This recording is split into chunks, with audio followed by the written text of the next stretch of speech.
Partai Nasdem resmi mengusung Anies Baswedan sebagai calon presiden pada 3 Oktober 2022 lalu.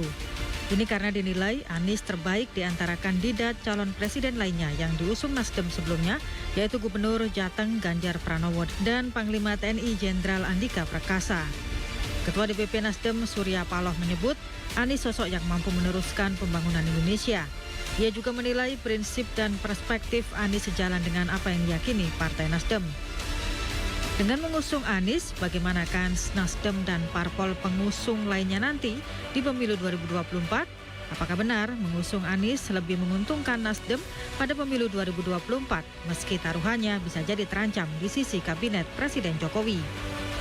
Sementara itu, dari hasil lembaga survei The Republic Institute baru-baru ini terkait elektabilitas calon presiden di Pulau Jawa, tertinggi adalah Ganjar Pranowo, yaitu sebesar 24,79%.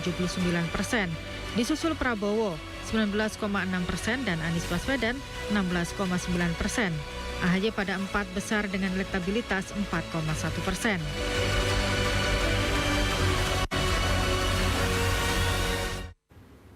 Pemirsa JTV, berjumpa kembali dalam program Jatim Gaspol, Gagasan Politik. Seperti tadi, catatan redaksi sudah memberikan perhatian pada bagaimana Partai Nasdem sebagai sebuah entitas memilih calonnya untuk tampil pada perhelatan 2024.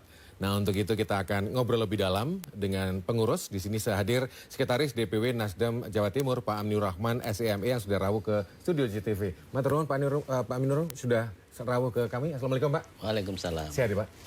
Alhamdulillah. Lalu di sebelah kanannya Pak Aminur Rahman ada Dr. Sufianto, peneliti senior dari Republic Institute yang juga sudah sambung dengan kita secara langsung di studio JTV. Pak Sufianto, Assalamualaikum. Waalaikumsalam warahmatullahi wabarakatuh. Selalu seger.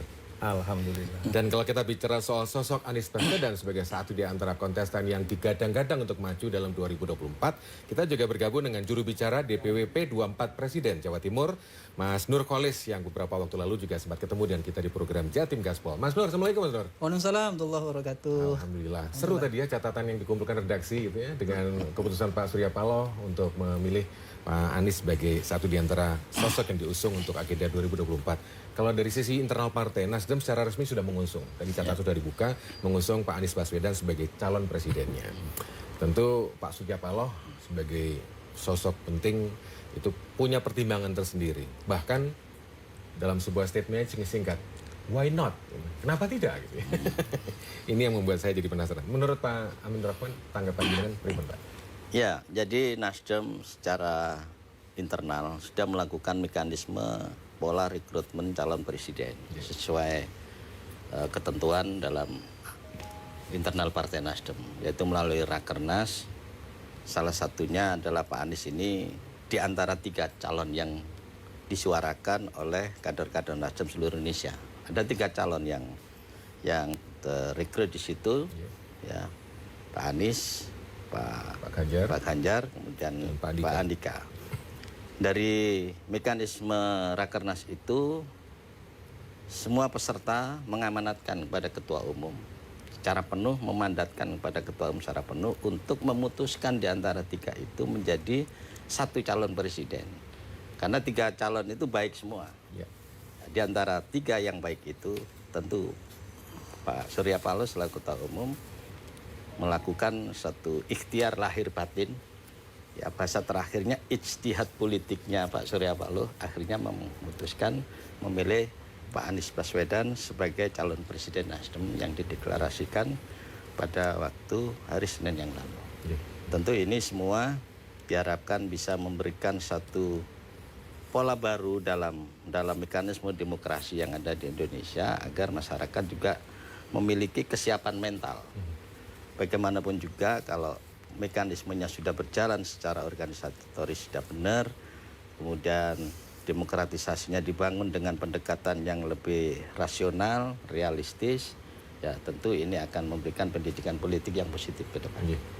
Saya izin beralih ke pengamat dari The Republic Institute. Kalau kita melihat dengan tema kita efek elektoral Anies Baswedan bagi parpol, mungkin Pak Suyanto juga bisa memberikan perhatian bahwa seperti apa sih elektabilitas parpol dan kandidat calon presiden.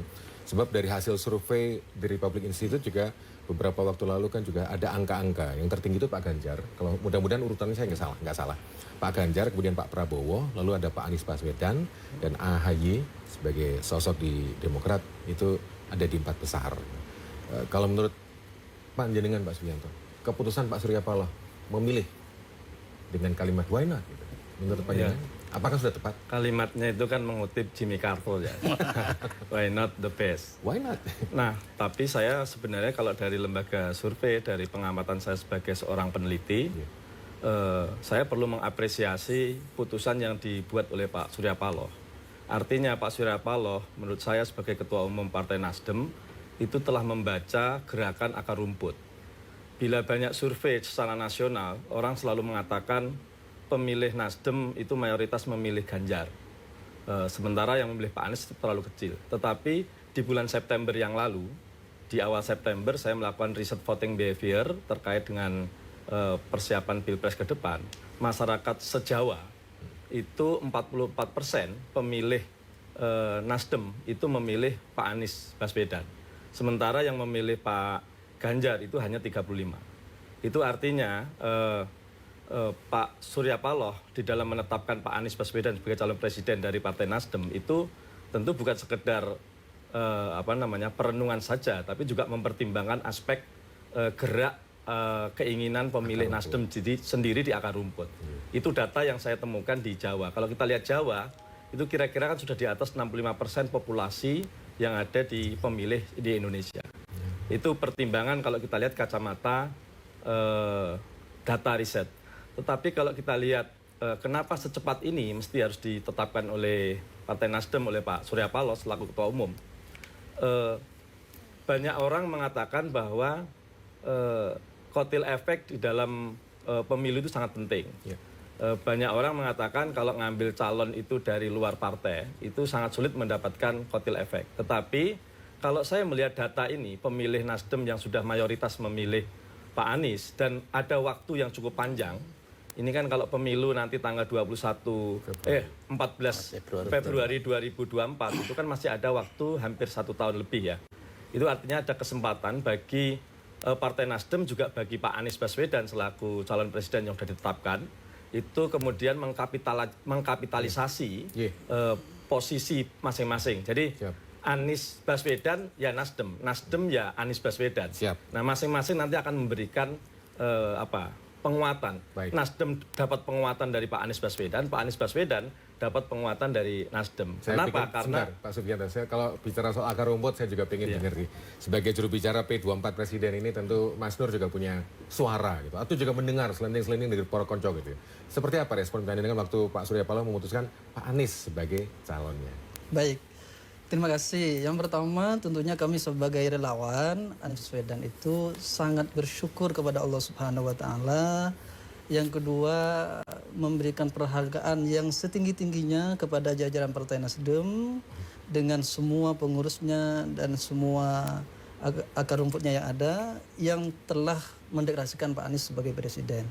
Itu sebuah harapan yang sangat besar bagi kami yang ada di relawan itu, sehingga teman-teman relawan khususnya yang ada di Jawa Timur semakin semangat dan terus bergerak untuk mensosialisasikan Pak Anies kepada jaringan-jaringan yang ada. Lebih-lebih di relawan itu secara nasional sudah terbentuk hampir 300 relawan, baik yang sifatnya lokal maupun yang sifatnya nasional.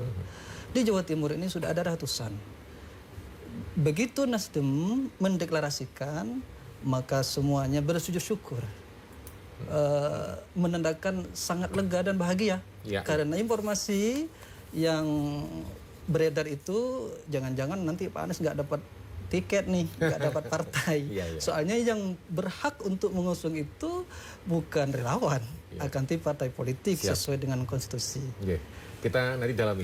Pemirsa Jatim Gaspol, Gagasan Politik Jawa Timur, kita akan buka jalur juga untuk Anda. Anda bisa berinteraksi dengan kami lewat WA di 0813-5816-1388. Nanti WA Anda akan kami kutip, kami bacakan, kami sampaikan ke para narasumber.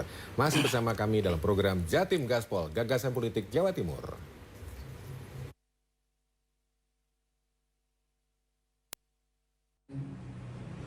perubahan bukan dari aspek fisik saja, bukan dari aspek simptomnya, gejala-gejalanya, tapi akar masalahnya. Solusinya nanti pasti panjang, tapi teman-teman nanti bisa saksikan di Jakarta ini salah satu tantangan utama di kota kita ini kan kemacetan. Kenapa macet? Ya karena kendaraannya jumlahnya hampir sama dengan orangnya. Orangnya 11 juta, kendaraan yang tercatat 16 juta. Oke, kalau tercatat itu asumsikan 5 juta sudah keluar Jakarta. Berarti 11 juta di sini. 11 juta orang, 11 juta kendaraan. Nah, bisa dibayangkan situasinya. Kenapa itu terjadi? Karena selama ini kita menyerahkan urusan transportasi pada setiap keluarga, pada setiap pribadi. Kami di pemerintahan membangun jalannya, silakan Anda beli mobilnya, beli motornya. Mudah-mudahan punya motor mobil baik. Tapi kita tidak menyediakan kendaraan untuk warga. Indikasinya apa? Kendaraan umum tidak dibangun. Nah, karena itu kendaraan umum sekarang dicoba dibangun secara luas. Alhamdulillah, sekarang dengan itu dilakukan, maka di Jakarta ini sedikit demi sedikit lebih banyak orang menggunakan kendaraan umum. Nah, pas lagi BBM naik, yang naik kendaraan umum nggak naik ongkosnya. Jatim Gaspol, gagasan politik Jawa Timur. Tadi sebelumnya kita sudah mendapatkan gambaran bagaimana Pak Anies Baswedan membaca situasi Jakarta, permasalahan-permasalahan kalau lalu lintasnya dan juga macet, dan itu merupakan sebuah legacy dari Anies Baswedan waktu masih berperan sebagai gubernur DKI Jakarta. Nah, setelah penunjukan Pak Anies sebagai calon presiden, ternyata reaksi internal juga ada.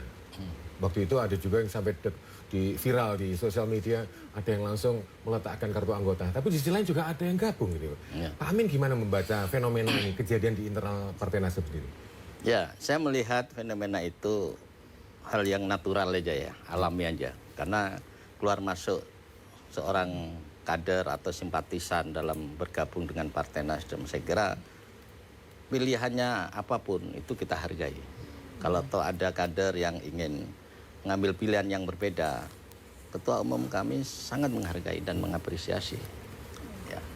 Begitu pula dengan simpatisan-simpatisan yang baru. Setelah mendeklarasikan Pak Anies ini, banyak sekali tokoh-tokoh, aktivis, dan banyak yang bergabung sama Nasdem. Ya. Tentu ini sesuatu yang perlu kita lihat dari sisi dinamika politik.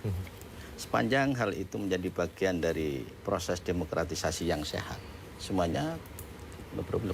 Kalau di Jawa Timur sendiri seperti apa suara? Di Jawa Timur sampai hari ini tidak ada satupun struktur Partai Nasdem yang berubah. Kader-kader Nasdem tetap solid dalam kontrol konsolidasi yang baik. Itu membuktikan bahwa dinamika yang ada di luar Jawa Timur tidak berdampak ya. Karena Ketua DPW Nasdem Jawa Timur sampai hari ini sangat intens sekali melakukan upaya-upaya konsolidasi internal agar apa yang diputuskan oleh pimpinan pusat itu betul-betul bisa diimplementasikan. Saya yakin pilihan yang terbaik dari Ketua Umum Partai Nasdem Pak Haji Surya Paloh ini akan menjadi bagian yang diperjuangkan bersama kader-kader Nasdem yang ada di Jawa Timur, tentu bersama elemen yang ada. Para relawan-relawan Pak Anies akan kita elaborasi, karena memenangkan sebuah pertarungan dalam kontestasi demokrasi itu tidak bisa sendiri. Kita sadar bahwa kita mau mengusung capres pun kita harus bergandengan dengan elemen partai yang lain. Hari ini Nasdem tentu sudah melakukan komunikasi-komunikasi politik di tingkat elit maupun di level-level di bawahnya. Ini dalam rangka membangun satu kebersamaan. Saya yakin dengan kebersamaan itu akan bisa diwujudkan cita-cita Ketua Umum kami untuk Indonesia. Baik, Pak Sufi, kalau misalkan Anda sendiri membaca kansnya Pak Anies, katakanlah sebagai tampil sebagai RI1, calon RI1 begitu, itu seperti apa kalau menurut panjenengan? Jadi survei saya Jawa di bulan September itu bukan sekedar hanya melihat elektabilitas capres, tapi juga kami melihat elektabilitas cawapres. Lalu kami melakukan simulasi. Kira-kira pasangan potensial yang kemungkinan akan memberikan sokongan suara yang lebih dominan siapa. Nah, dari hasil riset itu sudah kami publish, kami terbuka dan semua publik sudah bisa baca.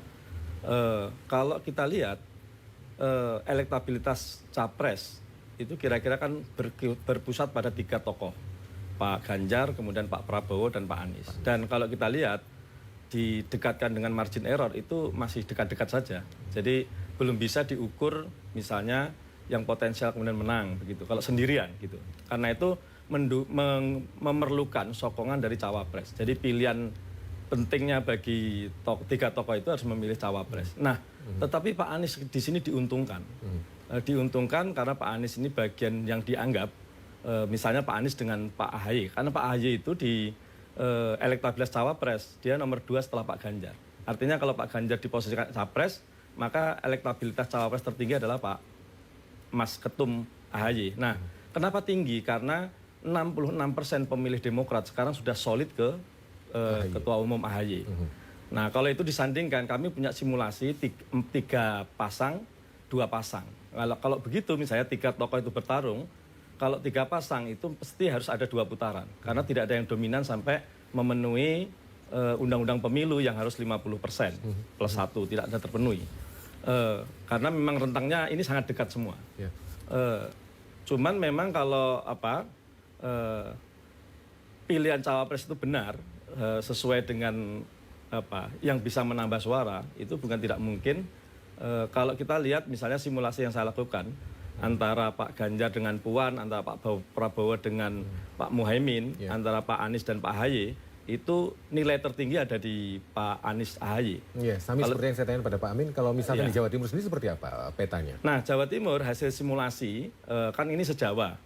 Kalau Pak Anies, Pak AHY itu agak tinggi, perolehan tertingginya ada di Jawa Barat, lalu di DKI, lalu di Banten. Jawa Tengah memang itu miliknya Pak Ganjar dan DIY. Tapi Jawa Timur kalau 2 pasang itu 40% ke Pak Anies AHY, 46% ke Pak Ganjar. Artinya di sini akan ada kompetisi yang sangat seru di Jawa Timur itu. Nah, saya bisa petakan misalnya pendukungnya Pak Anies itu misalnya mulai dari sepanjang Madura sampai ke Tapal Kuda. Nah, sepanjang pemilih Pak Ganjar itu adalah mulai sebagian Arek sampai dengan Mataraman. Maka tinggal aja para relawan, para pengusung partai harus bisa memetakan ini. Kalau itu bisa dipetakan, ya peluangnya Pak Anies dengan AHY itu jauh lebih tinggi dibanding dengan pasangan yang lain. Karena hasil simulasi kami bentuknya begitu. Tertinggi kalau Pak Anies itu harus pasangan dengan AHY. Kalau pasangan dengan yang lain memang tingkat keterpilihannya agak tipis, rendah. Ya. Itu. Baik, gitu. Jatim Gaspol masih bersama Anda dengan tema besar efek elektoral Anies Baswedan bagi partai politik atau parpol. Mas Nur, Siap. Kalau bicara soal relawan tadi ya, ini kan banyak sekali relawan yang memang sudah berkiblat pada Pak Anies begitu. Siap. Kalau yang di Jubir P24 ini Presiden ya, seperti apa? Ini relawan sebelah mana sih Mas Nur? Maksudnya relawan sebelah mana? Relawan yang mana gitu? Oh baik. Iya. P24 tahu saya relawan Anies. Ya, P24 Presiden itu sudah terbentuk secara nasional. Jadi Indonesia sudah terbentuk dan di situ kita ada data. Yang kedua, di Jawa Timur khususnya berdasarkan kajian-kajian dari peneliti pengamat, pertarungan yang paling dahsyat itu nanti di Jawa Timur dengan di Jawa Tengah. Maka semua simpul-simpul yang ada di Jawa Timur ini sudah bersatu dalam sebuah rumah besar yang namanya Aliansi Relawan Anies Jawa Timur, disingkat Aras Jatim. Baru kemarin kami berkumpul berbagai macam relawan, ada GAS, ada sahabat Anies, ada Manis, macam-macam namanya itu. Baik yang sifatnya lokal maupun nasional kemarin berkumpul di salah satu tempat di Surabaya. Di samping itu melonsing ada sebuah bis untuk operasional teman-teman relawan yang operasionalnya itu ditanggung bersama-sama dalam rangka untuk terus bekerja menyuarakan, mensosialisasikan Pak Anies sampai ke desa-desa. Karena prinsip daripada relawan itu apapun partainya, yang terpenting presidennya Pak Anies. Iya. Siapapun wapresnya, yang terpenting presidennya tetap Pak Anies. Kalau bicara soal selentang-selenting sosok Pak Anies ini kan juga dibayang-bayangi dengan pencitraan lah gitu ya, yang rame-rame soal identitas begitu. Ya. Kalau menurut relawan sendiri seperti apa perkembangan sekarang ini? Ya, maka itulah yang dikembangkan. Tapi fakta, realita, bagaimana sosok Pak Anies ketika memimpin ibu kota Jakarta yang sangat majemuk selama 5 tahun. Apakah ada keributan antara suku? Apakah ada pertentangan antar agama? Semua agama yang ada, Islam, Konghucu, Buddha, Hindu, diayomi oleh beliau. Semua rumah-rumah ibadah dibantu oleh beliau. Yang agak sulit izinnya, dipermudah izinnya. Jadi paling gampang untuk menilai Pak Anies. Maka menurut kami sebagai relawan, yang dibutuhkan bangsa saat ini adalah persatuan dan kesatuan. Jangan di kotak-kotak, jangan dipecah-pecah. Ini kan hanya sebatas kompetisi. Yang pada ujung-ujungnya itu siapapun yang terpilih itu menjadi presiden kita. Mudah-mudahan Pak Anies lah yang jadi presiden di 2024 begitu. Jatim Gaspol, Gagasan Politik Jawa Timur kembali sesudah rangkaian informasi berikut.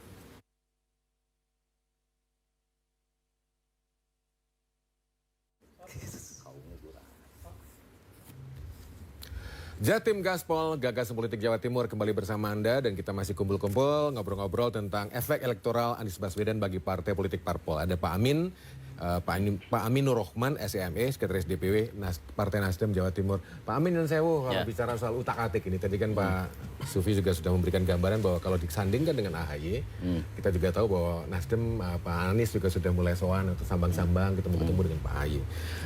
Kalau untuk Jawa Timur, sosok Jawa Timur, umpamanya ada nggak utak-atik di Jawa Timur? Mungkin peluang Pak Anies bergandeng dengan Bu Khofifah misalnya, atau mungkin juga malah dengan Pak Emil gitu. Apa ada Ya kalau melihat perkembangan hari ini, kita memberikan satu ruang yang leluasa pada capres. Ketua Umum Nasdem Pak Aziz Surya Paloh ketika ditanya teman-teman media, ya, siapa capresnya?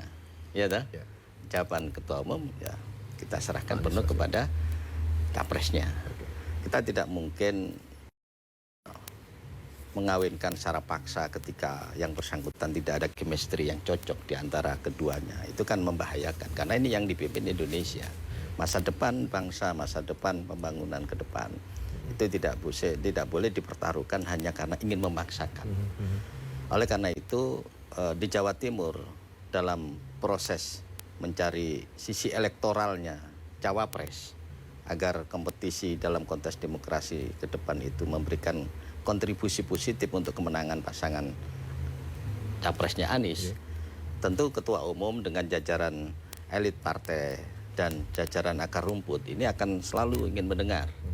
Tentu referensinya tidak hanya sekedar subjektivitas saya sebagai pengurus partai atau sebagai kader partai Nasdem, tentu banyak referensi seperti yang disampaikan oleh Mas Sufianto. Itu semua nanti akan kita analisa secara detail sampai dengan kajian-kajian yang mendalam, karena kita kepingin Nasdem ini ketika mengambil keputusan targetnya menang. Kalau bicara soal kajian-kajian, apakah juga ada kajian mungkin Partai Nasdem berkoalisi dengan Demokrat atau mungkin juga berkoalisi dengan PKS? Udah ada seperti itu? Selama ini kan sudah terbangun komunikasi yang intens ya antara Nasdem, kemudian PKS, Demokrat.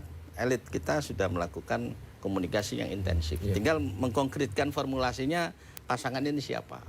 Nah, tentu ini tidak bisa dilepaskan dari capres. Makanya Pak Surya Paloh ketika memberikan ruang yang begitu luas, leluasa kepada Pak Anies, itu sebagai bukti bahwa Ketua Umum Partai Nasdem sangat mengapresiasi dan menghargai ketika langkah-langkah yang dilakukan oleh Pak Anies, oleh partai-partai politik secara intens dalam komunikasi politik itu. Saya kira ini satu hal yang baru ya. Pak dalam Sufianto, itu. saya beralih ke Anda. Jawa Timur ini kan sangat kuat dengan pengaruh kiai, pengaruh kaum Nahdliyin itu.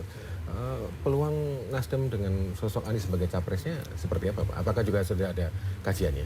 Ya, itu yang saya gambarkan. Kalau Pak Anies ini di Jawa Timur, tadi kalau saya gambarkan, kalau misalnya ada dua pasangan, misalnya Bu Pak Ganjar dengan Bu Puan, Pak Anies dengan AHY, itu posisinya adalah 44 sama dengan 46. Kalau margin errornya 2,8 ya itu masih rentang margin error. Jadi belum bisa diukur. Ya. Nah, kalau kita lihat petanya, Pak Anies dan Pak AHY itu kuat di Madura, kemudian di Pendalungan.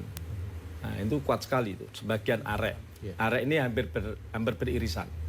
Cuman di Mataraman itu yang kuat adalah Pak Ganjar dan Bu Puan, kecuali di Pacitan.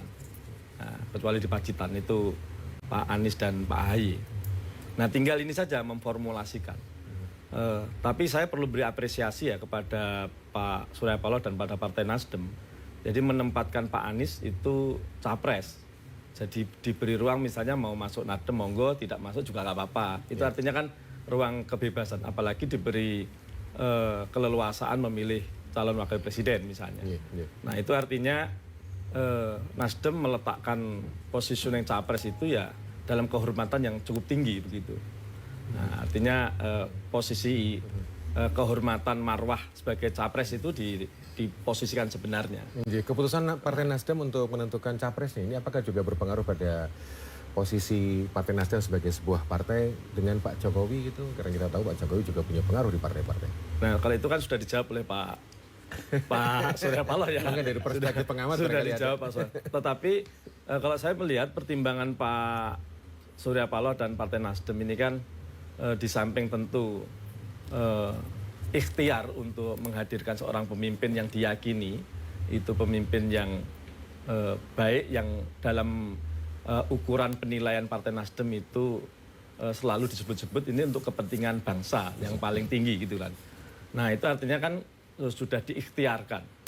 Nah lalu semua ini kan tentu akan diuji, tapi tentu Nasdem juga mempertimbangkan bagaimana nanti masa depannya di pemilu 2024. Jadi kalau saya lihat apa yang sering kali disebut sebagai ekor jas misalnya, atau yang orang sebut sebagai kotel efek, kalau itu ini ada waktu masih 1 tahun, artinya Nasdem itu akan dapat kotel efek yang sangat besar terhadap kehadiran capres Pak Anies Baswedan, karena loyalis Pak Anies Baswedan belum tentu juga kemarin itu pengurus atau pemilih Partai Nasdem.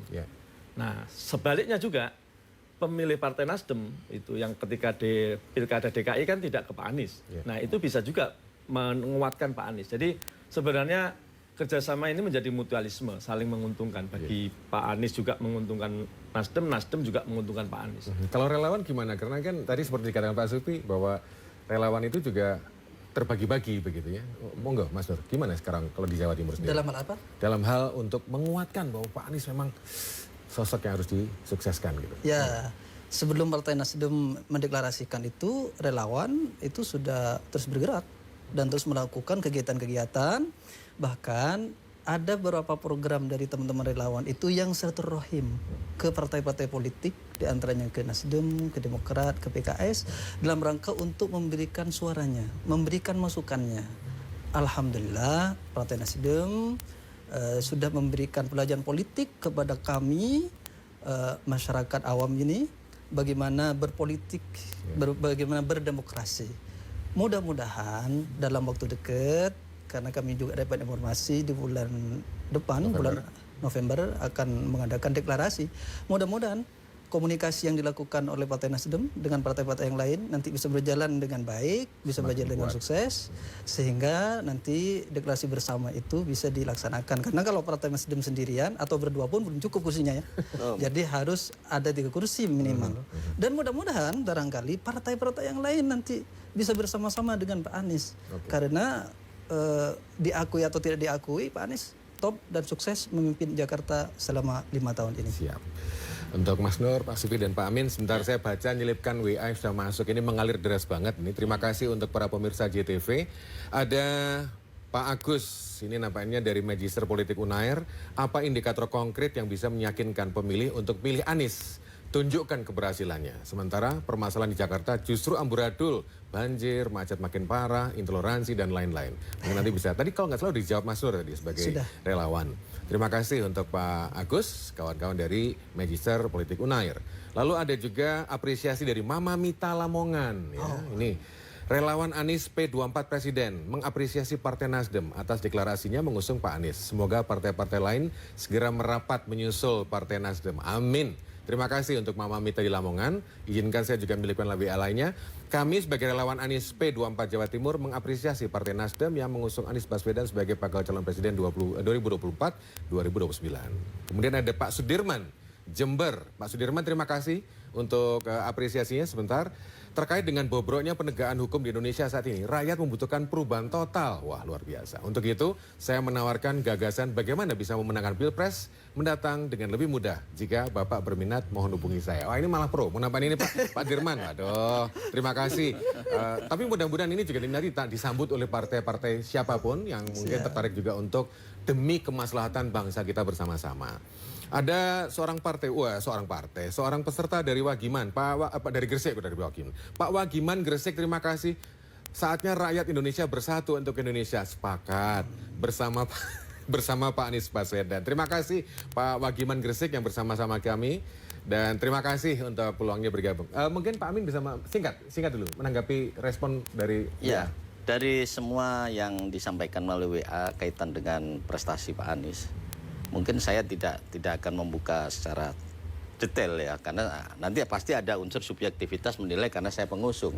Tapi yang jelas Ketua Umum dengan jajaran pimpinan di Jakarta melihat figurnya Pak Anies ini, dia memiliki kapasitas ya dengan latar belakang akademik yang cukup ya kita banggakan, kemudian gagasan dan pikiran-pikiran beliau untuk membangun Indonesia masa depan itu menjadi satu indikasi bahwa yang bersangkutan ini layak untuk jadi pemimpin masa depan Indonesia. Oke.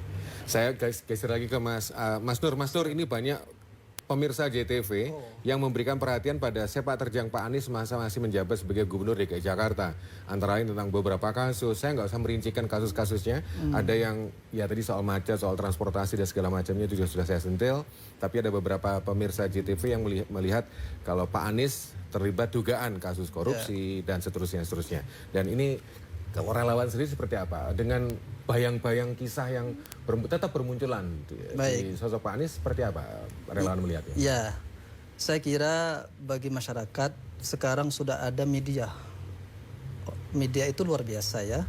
Hanya tinggal nanti di googling aja apa saja keberhasilan Pak Anies yang ada. Atau bisa langsung jalan-jalan di Jakarta. Mungkin membedakan 5 tahun sebelum Pak Anies jadi gubernur dengan saat ini. Saya kira hal-hal yang seperti itu tidak bolehlah kita hanya melihat satu sisi. Jeleknya saja gitu. Harus juga melihat sisi yang lain. Pak Anies baru 5 tahun jadi gubernur. Itu sudah luar biasa perubahannya. Baik budayanya, baik penataan tata ruangnya. Dan itu juga negara lain dunia mengapresiasi loh. Ya, begitu. Rasanya cocok apa kata Mas Nur. Jadi katakanlah kalau Anda masih memerlukan informasi, kita juga bisa googling. Tanya ke Mbah Google informasi-informasi karena sumber-sumber berita juga cukup banyak dan banyak sekali bisa kita akses.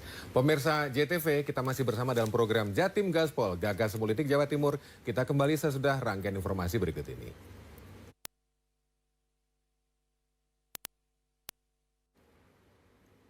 Jatim Gaspol, terima kasih untuk pemirsa JTV yang mengalirkan terus. Sempat juga ngetik cukup panjang karena di antara WA yang masuk selain ada WA pendek memberikan apresiasi, juga ada WA yang panjang di mana saya harus nutul read more untuk membaca halaman berikutnya. 0813-5816-1388. Antusiasme kalau kita bicara soal Pilpres 2024 luar biasa. Pemirsa JTV pasti ngetut nih dengan seksama. Apalagi yang muncul pendapatnya Pak Subianto dari Republik pengamat gitu ya, survei. Sebentar saya ke Pak Amin. Pak Amin, saya kalau bicara tentang kabar-kabar yang akan dilakukan bulan November ini rencananya sudah, tapi kan Mas Nur sudah bilang bocor-bocorannya seperti apa persiapannya? Sudah mantap kah atau memang sudah tinggal sah gitu ya? Ya, jadi sekarang ini sedang berproses ya. Ketika kita mau melakukan satu deklarasi pasangan calon presiden dan wakil presiden, tentu kita mencari hari baik. Kan, ya. cari momentum. Dan semuanya ini agar memberikan satu dampak yang positif dalam konstelasi gagasan pikiran masyarakat Indonesia dalam menyongsong pemilihan presiden. Tentunya ini semua nanti akan kita finalisasi setelah partai koalisinya sudah settle, kemudian chemistry-nya capres sama cawapresnya sudah seirama, biar gelombangnya ini ketemu. Nah, insya Allah Ketua Umum akan memberikan satu momentum dan waktu yang tepat. Chemistry yang dimaksud memang sudah fix dengan Demokrat dan Bukan, PKS maksud saya yang saya katakan tadi, ini capres, ini kan diberi keleluasaan sama Ketua Umum untuk mencari pasangannya cawapres. Nah, ketika partai politik, Nasdem, PKS, Demokrat ini sudah satu kata, sudah sehati, ya tentu kita akan cari hari baik untuk mendeklarasikan pasangannya. Sebelum ke Pak Sufianto, saya juga penasaran strategi Partai Nasdem sendiri untuk mengangkat suara Anies Baswedan di Jawa Timur seperti apa? Ya secara umum mungkin bisa saya buka. Kalau detailnya kan tidak mungkin karena strategi itu kan Taktis. Ya sangat taktis sekali ya. Secara umum kita akan melakukan konsolidasi secara internal, penguatan struktur partai dan penguatan tokoh-tokoh yang ada di jaringan relawan. Kita elaborasi bagaimana kita integrasikan kekuatan ini untuk mendapatkan simpati publik. Karena pilihan presiden ini hakikatnya adalah melihat sosok figurnya yang akan kita usung dengan meyakinkan kapasitas figur itu sendiri. Saya yakin itu. Katakanlah kalau kita melakukan utak-atik atau hitung-hitungan pasti ada juga mempertimbangkan kelebihan dan kelemahan. Kalau menurut Pak Sufianto, kelemahan-kelemahan Partai Nasdem atau mungkin kelebihan-kelebihan ke Partai Nasdem sehingga menjatuhkan pilihan pada Pak Anies Baswedan sebagai calonnya itu seperti apa sih Pak? Mungkin ada semacam SWOT analisis barangkali? Kalau saya lihat pilihan kemudian tepat di samping pertimbangan pergerakan suara akar rumput itu juga ini Pak Anies ini kan dipersepsikan sebagai tokoh muda yang itu di luar tokoh-tokoh yang selama ini ada di koalisi pemerintah. Artinya tokoh yang bisa saja kita sebut tokoh oposisi tapi bernilai positif. Seperti misalnya keberadaan AHY misalnya sebagai Ketua Umum Demokrat itu kan juga positif. Misalnya juga partai PKS itu kan juga di luar pemerintah. Jadi juga itu dipersepsikan oleh publik positif. Nah, kenapa kemudian nilai Pak Anies itu terus menguat? Karena ini dianggap alternatif. Dan kalau kita baca sebenarnya sejak reformasi ini pemilih di Indonesia itu ada semacam siklus memilih pemimpin 10 tahunan. Kira-kira setelah 10 tahun itu pemilih sedang memikirkan mencari alternatif yang baru, kira-kira begitu. Karena itu ya itu dipahami yang baru itu ketemulah tokohnya adalah Pak Anies Baswedan. Dan termasuk misalnya Ketua Umum Demokrat Mas AHY misalnya. Itu nilainya tinggi. Kenapa? Karena dipersepsikan tokoh-tokoh muda dan di luar pemerintahan yang dinilai positif. Nah, yang kedua, ada hasil riset yang belum pernah saya buka ini sebenarnya. Nah, hari ini saya buka. Di reformasi ini, kayaknya pemilih itu akan mencari alternatif soal pasangan. Misalnya, ketika muncul reformasi pertama itu kan, presiden itu kan sipil-sipil ya. Pasangan sipil-sipil antara Gus Dur dengan Mbak Mega misalnya. Itu sipil-sipil. Lalu Mbak Mega dengan dari P3 dulu. Pak Hamzahas itu kan sipil-sipil. Lalu Pak SBY itu kan militer sipil. Nah, itu 2 periode. Militer sipil 2 periode dengan Pak JK dan Pak Budiono.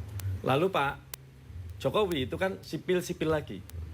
Nah, sekarang yang tertinggi itu adalah sipil militer. Jadi alternatif yang belum pernah ada pasangan yang ada terjadi di Indonesia. Jadi pilihan sipil militer kemudian tinggi. Kenapa militernya bukan Pak Prabowo, kok kemudian Pak AHY? Nah, karena di sini pemilih kita, kalau kita lihat itu hampir 75% itu bernilai milenial. Milenial itu artinya orang yang selalu hidupnya terkoneksi dengan jaringan teknologi Internet. komunikasi. Betul. Bicara soal generasi muda, Nah, masyarakat itu masih makanya 6 tinggi ini. Mas Iya. AHY-nya. Nah, ini makanya saya juga penasaran. Tadi kan nampaknya pesona orang muda, milenial tuh kuat banget gitu. Mungkin Mas Nur bisa cerita, Anda tertarik untuk mendukung Anies? Pak Anies seperti apa sih dulu sejarahnya dulu? Yang pertama, satu, Pak Anies itu ganteng. Yang kedua, berprestasi. Yang ketiga, cerdas. Yang keempat, santun. Dan yang paling penting, yang sering Pak Anies itu sampaikan, ada sebuah slogan, dipuji tidak terbang, dicaci tidak tumbang. Meskipun Pak Anies diserang habis-habisan oleh buzzer, oleh beberapa lawan-lawan politiknya, saya belum pernah tahu Pak Anies itu membalas dengan kata-kata atau tindakan, apalagi melaporkan, menakut-nakuti. Beliau hanya menjawab dengan senyuman manisnya. Maka kami ini sangat tertarik dengan beliau, meskipun semua teman-teman relawan itu sebagian barangkali atau sebagian besar belum pernah ketemu dengan Pak Anies. Mudah-mudahan nanti kita bertemu dengan Mudah-mudahan izin. Terima kasih. Kalau saya baca sih 2024 itu sekitar 60-an% kalau nggak salah itu pemilih-pemilih muda ya Pak Supi. Baik, saya izin baca WA dulu. Ini ada juga seperti tadi kata Mas Nur, Pak Anies itu diserang terus. Ini serangannya juga muncul lewat WA di JTV ini. Saya kira belum waktunya Pak Anies nyapres, Jakarta saja gagal. Aduh, monggo diimbangkan juga. Jadi nggak melihat melulu yang jelek-jelek, tapi juga kita lihat prestasinya apa ada sih gitu ya. Ini juga ada satu WA yang muncul, saya dan keluarga semangat gitu. Oh bukan, saya dan keluarga sangat, ini A-nya panjang, jadi saya harus baca mangap. Sangat gitu ya, idola sama Bang Anies Baswedan. Terima kasih Bapak, meskipun, atau Ibu mungkin, saya tidak mendapatkan namanya. Saya punya usulan, siapapun yang akan jadi presiden yang akan datang di 2024, yang penting bisa membawa atau bisa memimpin Indonesia maju, sejahtera untuk seluruh rakyat Indonesia. Terima kasih Bapak dan Ibu, atau siapapun karena tidak ada identitasnya, cuma nomor saja. Pak Anton di Madiun, terima kasih Pak Anton. Kirim-kirim brum juga boleh, selain WA. Saatnya Indonesia ganti pemimpin. Pak Anies lah yang pas. Kalaupun ada yang memfitnah Pak Anies maksudnya, itu orang yang tidak berpikir jernih. Pak Anton, terima kasih Pak Anton untuk partisipasi di program Jatim Gaspol, Gagas Politik Jawa Timur. Dan coba saya manfaatkan juga untuk akses ini. Wah ini nampaknya banyak bahasa Inggris yang mudah-mudahan lidah saya nggak ketekuk karena kakan mangan pecel ini ya. Presiden memang harus perfect, cerdas, high capability, good management, good public speaking. Waduh, berwawasan luas, nasional maupun internasional. Adu visi misi, adu gagasan. Pak Anies menurut saya pas jadi orang nomor 1. Terima kasih untuk whoever you are. Send us the WA gitu. WA bahasa Jawa ya. WA gitu ya, WA. Nah, terima kasih untuk partisipasinya. Ini juga ada apresiasi. Pak Anies orang istimewa. Pak Anies sosok pemimpin yang dibutuhkan bangsa Indonesia. Terima kasih untuk para pemirsa JTV yang sudah mengirimkan WA. Pak Amin. Ya. Ada yang nyerang tapi ada sih ngelem ini Pak. Ya ini gimana Pak Amin? Ya saya kira itu hal yang biasa saja ya, karena dunia politik ini kan syarat dengan sudut pandang yang berbeda. Ketika kita cocok pasti kita memuji. Ketika kita ini khawatir dengan hadirnya orang yang akan mengancam, ya dianggap itu sesuatu yang mengkhawatirkan, mungkin dicari sisi kurangnya. Maka dari itu dalam kesempatan ini, marilah kita lihat bahwa Pesta Demokrasi 2024 ini adalah momentum kita untuk membangun kualitas demokrasi yang lebih baik, kita lebih dewasa, cari kebaikan-kebaikan dari sisi yang positif, kalau toh ada sisi yang kurang itu manusiawi. Apa yang disampaikan oleh relawan tadi, prestasi maupun apa yang sudah dilakukan di Jakarta, kita nggak perlu mengurai dalam diskusi detail malam ini. Forum ini ya. Kita sudah tahu, hampir semua media mengupas tuntas. Karena saya melihat ketika sedikit ada sisi kurangnya seseorang, figur tokoh, itu pasti viral sekali. Tapi ketika ada sebuah prestasi, nyaris tidak pernah hampir. Saya kira itu. Rasanya pola-pola seperti itu juga terjadi di luar negeri dan tidak hanya di Indonesia tapi juga di negara maju pun juga melakukan pola-pola seperti itu. Makanya muncul istilah black campaign. Nah, kita sebagai pemilih, kita sebagai rakyat Indonesia harus pinter dan tetap kepala dingin supaya tidak mudah hanyut dan katut dengan hal-hal yang bisa memunculkan perpecahan. Yang penting namanya pesta tuh harus enjoy. Ibaratnya pesta ulang tahun tuh semuanya harus makan kue, kan enak gitu ya, pokoknya seneng-seneng. Terus ada yang traktir nih, penting ini. Baik, pemirsa JTV terima kasih. Sebentar kita akan kembali setelah rangkaian informasi berikut ini.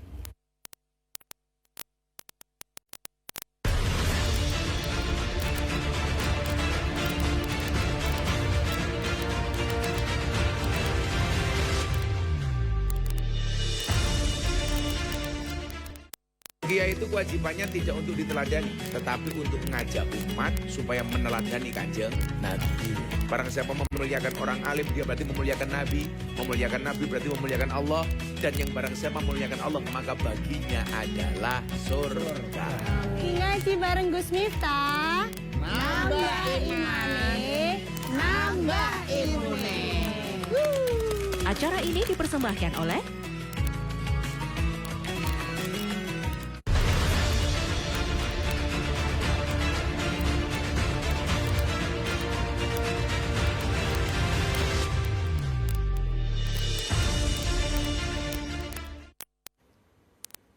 Jatim Gaspol. Tadi Pak Amin sudah memberikan respon terhadap WA-WA yang masuk. Ya, memang baik, buruk itu selalu ada. Tapi saya ke Pak Supri. Pak Supri, kalau misalkan bicara soal pendapat yang bermunculan begitu ya, dan ya siapapun yang muncul pasti ada plus minusnya tuh Pak ya. Itu umum. Ya. Tapi kalau dibilang sebagai pesta demokrasi, apapun itu, apakah itu untuk RI 1 dan wakilnya atau di level parlemen legislatif, tingkat pendidikan politik bangsa kita, apakah sudah mulai atau semakin cerdas? Artinya kita tidak hanya melulu cari headline-nya, tapi kita juga melihat fakta dan data, Pak. Seperti apa, Pak? Ya, kalau berangkat dari hasil survei yang saya lakukan, di Jawa, mungkin di Indonesia ya, tapi teman saya di Jawa, itu 91% pemilih yang ada di Jawa itu bermedsos, bermedia sosial. Lalu ada sekitar 7% itu tidak menjawab. Lalu hanya sekian persen, kecil lah, hampir cuma 2%-an lah. Atau 1, sekian itu tidak bermedsos. Itu kira-kira ya mbah-mbah kita yang di kampung lah, kira-kira gitu. Yang tidak bermedsos itu. Nah, artinya memang munculnya medsos itu kemungkinan besar orang berkomunikasi tanpa harus menunjukkan wajahnya, itu memungkinkan. Tapi yang penting begini, bagi relawan Pak Anies, bagi partai Nasdem sebagai pengusung Pak Anies sebagai capres, kita harus dalami apakah respon itu, baik respon yang baik atau respon yang buruk atau berupa kritik, itu berbentuk opini atau data. Kalau berbentuk data itu artinya sungguh-sungguh mengkritik. Kalau berbentuk opini, maka itu bukan pengkritik. Ya, subjektif. Ya itu tidak bernilai sebenarnya. Menurut saya tak perlu ditanggapi. Tapi kalau berbentuk data, itu harus direspon. Nah, kalau saya sebagai seorang peneliti coba mendalami perkembangan yang ada di medsos, apa saja yang diungkapkan ini. Saya belum, hanya sedikit menemukan data terkait kritik terhadap Anies itu.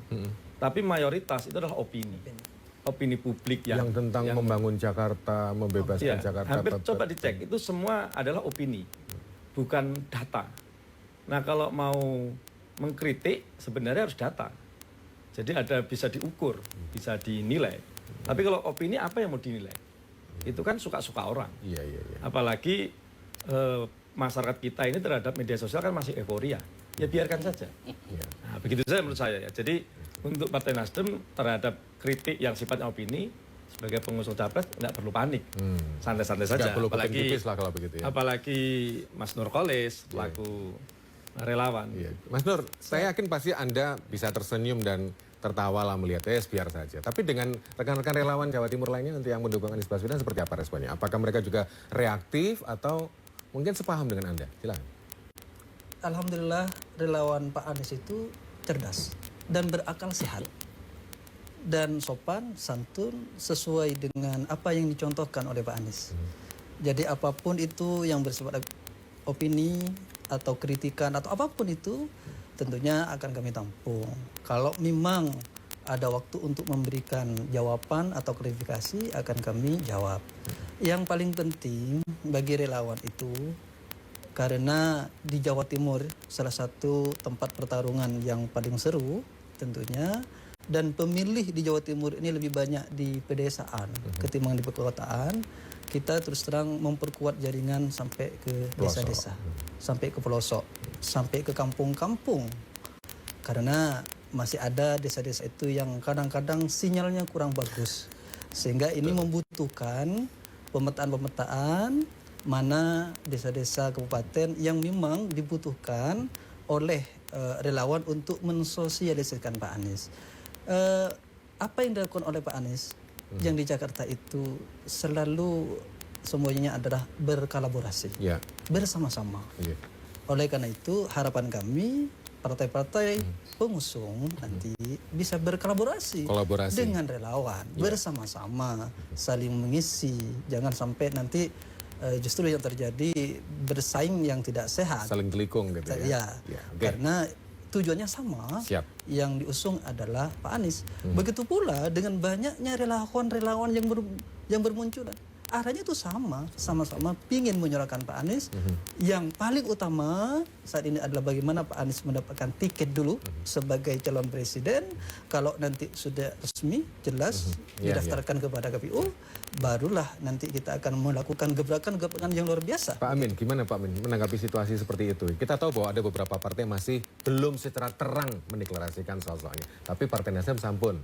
Mungkin seruan supaya rakyat itu tetap cool, tapi ini juga menjadi sebuah pembelajaran politik untuk era ke depan. Monggo Pak Amin. Ya, jadi secara internal di Nasdem itu sangat optimis ketika kita mendeklarasikan Pak Anies ini akan mendapatkan satu mitra koalisi partai. Menjadi kendaraan yang bisa mencalonkan presiden dan wakil presiden. Meskipun sekarang masih dalam proses dan saya yakin itu semuanya akan ada penyelesaiannya. Oke. Yang kedua, dalam masa penentuan pasangan capres ini, Partai Nasdem tetap fokus pada upaya-upaya pemenangan yang dibangun dengan strategi Partai Nasdem yang tentu ini nanti akan berkembang dan terintegrasi dengan relawan. Elaborasi ini akan menjadi kekuatan yang sangat dahsyat ketika pasangan ini sudah dideklarasikan, ya kita akan cari hari baik. Saya optimis hari baiknya sudah ketemu. Gitu aja. Oke. Pak Sufi mungkin sebagai pamungkas. Ya, kalau lihat peta yang seperti ini, ini kan relatif dari pihak oposisi dengan alternatif calon presiden itu Pak Anies Baswedan yang sudah ditetapkan oleh Partai Nasdem, itu lebih mudah pergerakannya. Sementara kalau kita lihat yang sebelah yang di koalisi, itu kan masih banyak calon yang kemudian saling berkompetisi. Sambil menunggu untuk kompetisi sebentar Pak, karena waktunya udah penghujung, saya masih dapat titipan WA. Izin saya baca dulu ya, Pak Amin, Pak Suwi dan Mas Nur. Terima kasih untuk pemirsa JTV yang terus mengalir dengan informasi dan juga catatan. Ada yang mendukung, ada yang sangat cerdas, memberikan perhatian sekaligus menyerukan supaya menjaga kondusivitas bangsa kita atau Indonesia. Tapi ada satu kalimat yang gini, siapapun presidennya, yang penting BBM tidak naik terus. Kalau ini saya setuju gitu ya. Baik, Mas Nur, terima kasih Mas Nur Rawuh ya. Terima kasih Pak Suwianto, terima kasih. Dan juga Pak Amin, terima kasih Rawuh ke studio kami. Demikian pemirsa JTV, kita ngobrol-ngobrol untuk Jatim Gaspol, Gagas Politik Jawa Timur. Kita sudah ketemu dan ngobrol dengan Pak Aminur Rahman, SEME, Sekretaris DPW Partai Nasdem Jawa Timur. Lalu Dr. Sufianto, peneliti senior dari Public Institute dan relawan Anies Baswedan Jawa Timur, ada Mas Nur Kholis yang sudah tampil. Saya Iman Diwartanto, terima kasih untuk yang terus mengirim WA. Ini ngalir terus, ini masih masuk. Matur nuwun. Assalamualaikum warahmatullahi wabarakatuh.